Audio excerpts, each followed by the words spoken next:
Hey guys, RCT3 Crashes 100 here, and I am back with some old acquisitions which I didn't actually make a video of. Main reason being is I didn't have enough storage on my iPad to film them, and this is from before I actually went to America, and I just happened to forget about it and didn't make it until now. Well, with the search for a new job still ongoing, this is quite useful because it means I actually have something new I can show you guys, technically. The two coins in this video are ones that I had actually been looking for a very long time to add to my collection, so I am glad that I have them, and these coins are united by a common theme. So let's begin with something I think is especially cool here. So we have a piece of 8, an 8 reales coin here, specifically from the reign of Charles III of Spain, as you can just sort of see on the edge of the obverse here. And this is a coin which is from the shipwreck of El Cazador, which is a brig which sank in the Gulf of Mexico. And the history behind El Cazador is quite interesting, because it was essentially carrying a shipment of silver coins to Louisiana, which at the time was a colony of Spain. This is back in 1784.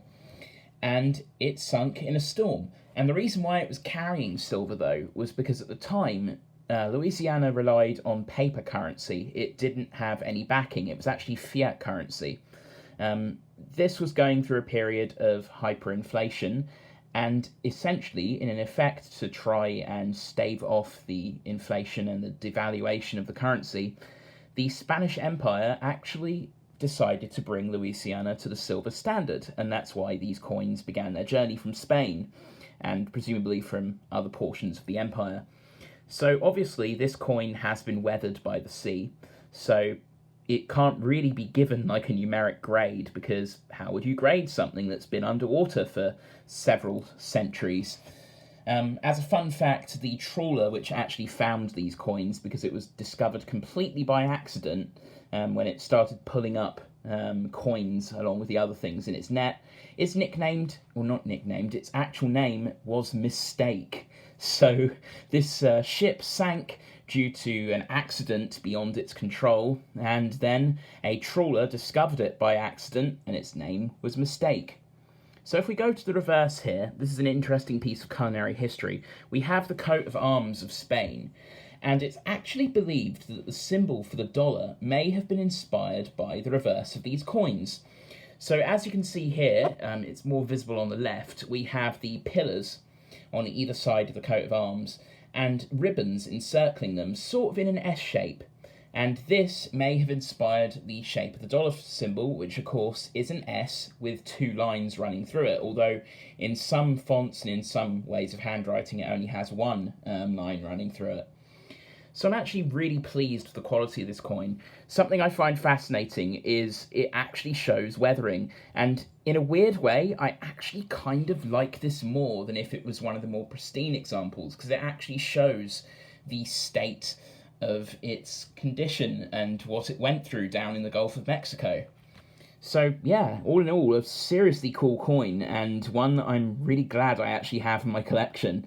I would quite like to collect coins from other shipwrecks, but for now, this is not the only one, it's one of two. So the other one is from the SS Republic, and it is a seated Liberty dollar. This one is in much nicer condition, makes sense, it only really sank about 150 years ago, give or take a couple of decades. And it is a seated Liberty dollar, as I mentioned. This is the neoclassical style, which predates the Barber coinage towards the end of the 19th century. And the SS Republic, similarly, has a really interesting history, because it changed hands between the Union and the Confederacy several times. It was captured and recaptured in the Civil War. And in service with the United States, this ship was carrying a shipment of gold and silver off the coast of Georgia when again it sank in a storm, and it remained down there for about 150 years until it was discovered in the late 20th century. And again, loads upon loads of coins were being pulled up from the depths. You can get some really pretty gold eagles, which for quite obvious reasons are seriously expensive. I would love to own one of those, but that would be something that I would seriously have to save up for to afford, especially with the fact that the price of gold at the minute is really appreciating quite quickly. That is going to date this video, who knows? Maybe gold is going to keep shooting up, and this is an understatement, but yeah. So in the case of this coin, it's actually in really nice shape. This is one which, again, you can see the effects of the salt water and the currents rushing over the coin, but the actual obverse and the reverse, the designs are all really good. I've previously shown another Seated Liberty coin on this channel before, the Seated Liberty Quarter, which was, I believe it was just a details grade due to environmental damage. This one, again, is graded shipwreck effect, because you can't really grade a coin that's been underwater for this long. Although, honestly, if I were forced to give it a grade, I'd maybe give it an AU, because, I mean, we don't know if this coin was circulated before, or if it was, like, freshly minted and just happened to go into the water uncirculated. So it could be either, but I guess for the sake of it, we'll just call it AU. I actually really like the Seated Liberty coinage. I can understand why people don't like it. Maybe it's a bit plain compared to like the Art Deco coins, which like the Walking Liberty, which is my favourite. But yeah, it's quite a nice design. It's kind of an interesting bridge between the even older designs, sort of the early 19th century and sort of the late 18th century beforehand, and the late 19th century ones, such as the Barber and Morgan coins.